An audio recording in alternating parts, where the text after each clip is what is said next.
Instead, government authorities, self-interested in continuing gain-of-function research, say there's nothing to see here.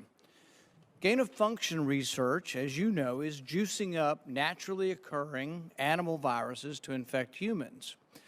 To arrive at the truth, the U.S. government should admit that the Wuhan Virology Institute was experimenting to enhance the coronavirus's ability to infect humans. Juicing up superviruses is not new. Scientists in the U.S. have long known how to mutate animal viruses to infect humans. For years, Dr. Ralph Barrick, a virologist in the U.S., has been collaborating with Dr. Shi Zhengli of the Wuhan Virology Institute, sharing his discoveries about how to create superviruses. This gain-of-function research has been funded by the NIH.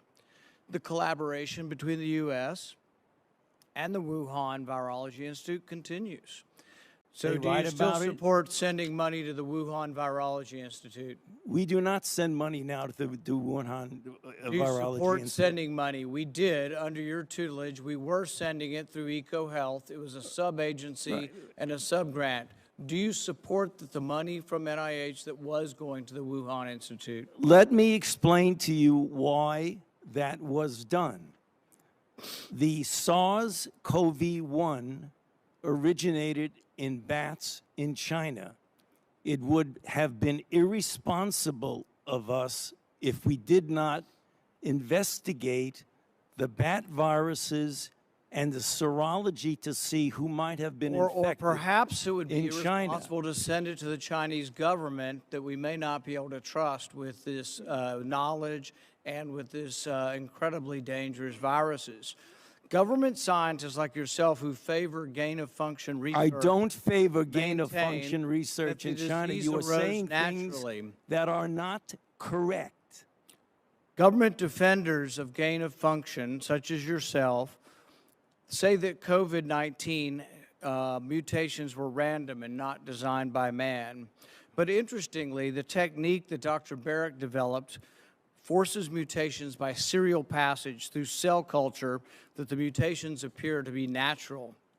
In fact, Dr. Barrick named the technique the no-see-em technique because the mutations appear naturally. Doctors Barrick and Shi worked together to insert bat virus spike protein into the backbone of the deadly SARS virus, and then use this man-made supervirus to infect human airway cells.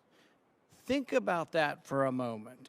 The SARS virus had a 15% mortality. We're fighting a pandemic that has about a 1% mortality. Can you imagine if a SARS virus that's been juiced up and had viral proteins added to it, to the spike protein, if that were released accidentally?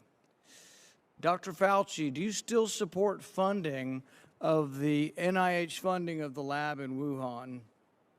Senator Paul, with all due respect, you are entirely and completely incorrect that the NIH has not ever and does not now fund gain-of-function research in the Wuhan Institute of Virology. Do they fund Dr. Barrick? We do not fund. Do you fund Dr. Barrick's gain-of-function research? Dr. Barrett does not doing gain-of-function research, and if it is, it's according to the guidelines, and it is being conducted in North Carolina, not in China. You don't think inserting a bat virus spike protein that he got from the Wuhan Institute into the SARS virus is gain-of-function? That is not. You would be in the minority because at least 200 scientists have signed a statement from the Cambridge Working Group saying that it is gain-of-function. Well, it is not. And if you look at the grant and you look at the progress reports, it is not gain-of-function.